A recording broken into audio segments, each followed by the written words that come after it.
a lot of victims here. The local stations are reporting as many as at least 12 fatalities on this scene. An active shooter situation. And now the AP is reporting that at least 100 have been found dead. Gunmen had been moving calmly through the crowd and shooting people one by one. A horrifying situation and an indication of the vulnerabilities of a free and open society. These are soft targets. You think kids aren't around all over the place? You put yourself in the movie theater in Colorado. You put yourself in that concert in Paris. It's dark, loud music, probably crazy lighting. Lots of people. You have to maneuver chairs that are fixed. You put yourself in that conference room in San Bernardino. Just because you've got your CCW, you're not prepared for that.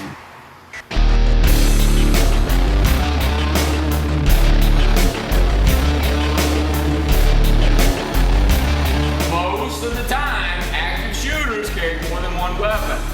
Once I engage this dude, I don't want to get back up. I'm gonna put them on the floor, and they're gonna stay there. And everybody else is running away from shots fired.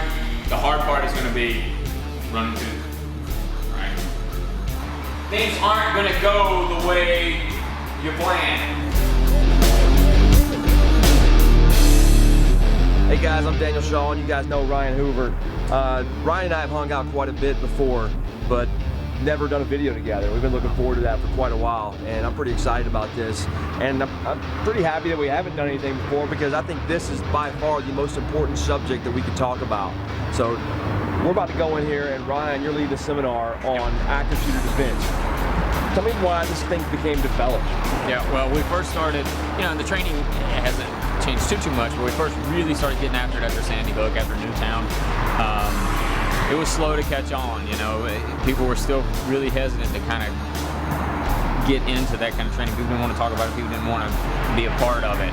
But in the last year or so, and even heavier after San Bernardino, really a lot of interest, a lot of people wanted to take more ownership of their own safety. I'm a believer why people are so reluctant, so hesitant to jump into some training, whether it's armed or unarmed, or even developing policies. And I think the time's going to be coming really soon where actually government entities are going to require agencies and companies and organizations to have a plan in place for an active killer. Yeah. One of the reasons I think people push back so much is, we'll have a plan for fire, we'll have smoke detectors, smoke alarms, we'll have fire extinguishers, all those things, but to accept that a human being can come in and do evil to the people that you care about and work with every day, or your students, or any of those things, is a pretty big leap for a lot of people. Yeah, for sure. When we first started doing this, NPR did an interview with me, and then they followed up with a school psychologist.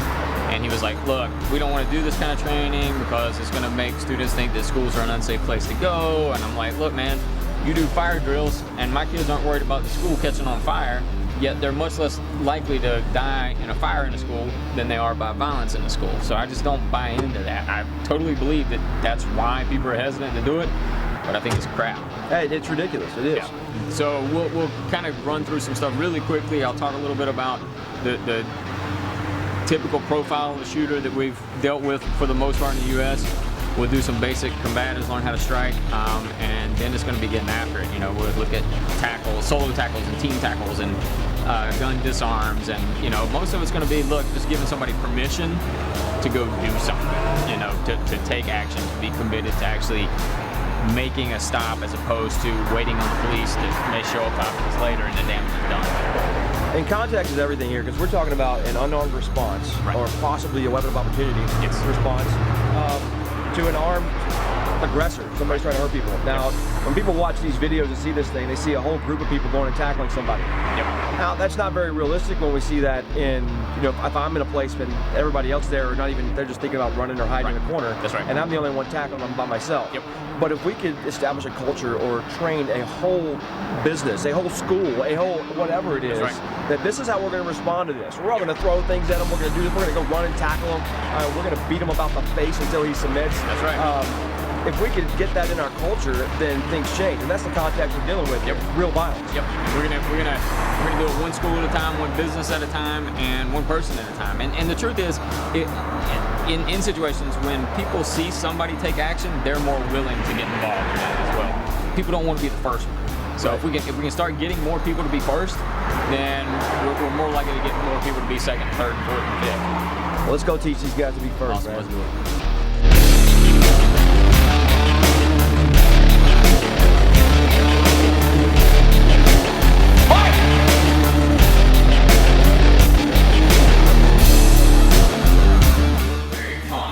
Scary to be that first one, okay?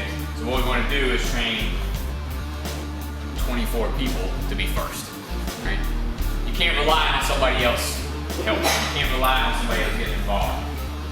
If it's you and your family, you're in that movie theater, you're in that concert, you're in that grocery store, you're in the school, you're in the office, whatever, it's on you, okay? If other people get involved, fantastic, but that's a variable you can't control, okay? The variable you control is you.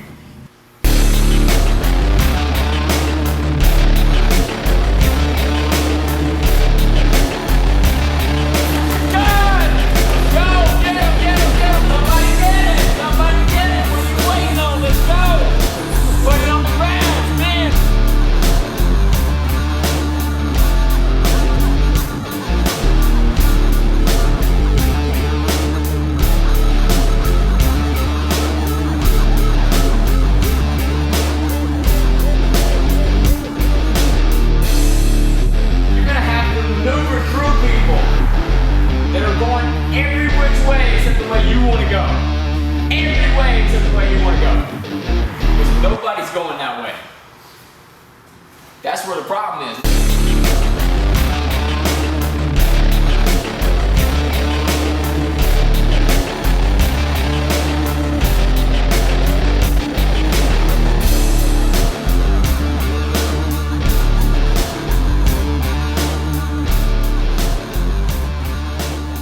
Yeah, I've known Ryan for a long time, you know, and he and I have shared, you know, ideas and concepts, and I've seen his videos for years, and even when he's posted stuff and people are like, oh, what are you doing? That's not coming down, all this stuff. I jump right in, I'm like, nah, I know what he's doing. He's seeing the world for what it is, and so it's fantastic to have someone his caliber come and share the Las Vegas Krav Maga, because my students are used to this. They're used to us thinking outside the box and saying, okay, we have to have an answer for the realities of, especially of an active shooter situation. You know, it's pretty rare in the business. And one, I think people are a little bit intimidated to go somewhere else and teach and train because they feel inadequate, or they feel like, oh my God, they're going to be judging me. You know, Ryan's not like that. You know, the idea is to come in and just share some ideas. People can take it or leave it, but the reality of it is that once you try it, you can take it back home and kind of, you know, bounce it off the walls and see if it makes sense or not. But it's simple concepts. These are all principle-based things, so it's great. In working with school systems especially, what I've noticed is teachers are very willing to follow procedure until somebody comes to them and says, look, you have permission to take ownership of your own safety and the safety of your kids. Teachers are rule followers. They give rules and they follow them, and they need somebody to say, look, it's okay to bust that dude's ass, because if you don't, people are gonna die. The mentality, the mindset is A, the police will save us, and B, that the guy's got a gun, what am I gonna do? I'm a third grade teacher, you know, so first of all, we have to tell them, look, the police aren't coming. They're coming, but it's gonna be too late by the time they get there. You can be on the phone with 911 and they're not gonna get there in time to save everybody. So they're the first responders, the teachers. And then B, give them options, let them see they actually can do something when that dude comes through their door. Because right now they don't think they can. And we show them that they can, and they feel it, they do it. They get hands-on, they make the tackles, they make the takedowns, and they win. And that's what's important. We all want to go home safe. We all want to go home and see our families. So I think that's a natural human instinct that cannot be legislated out of us. And we have to push that. We have to really encourage students and teachers to understand, if you want to go home and see your family again, you better fight for your life. Excellent, Donovan. Thank you very much for having us here. Thank you for letting us film. If people want to find you here in Las Vegas, how do they reach you? Yeah, they can go to www.lasvegaskravmaga.com. They can hit us up there or hit us up on Twitter, either or, Krav Maga 702. So we're good to go. We'll see you guys soon. Thanks, Ryan, again. I appreciate it, man.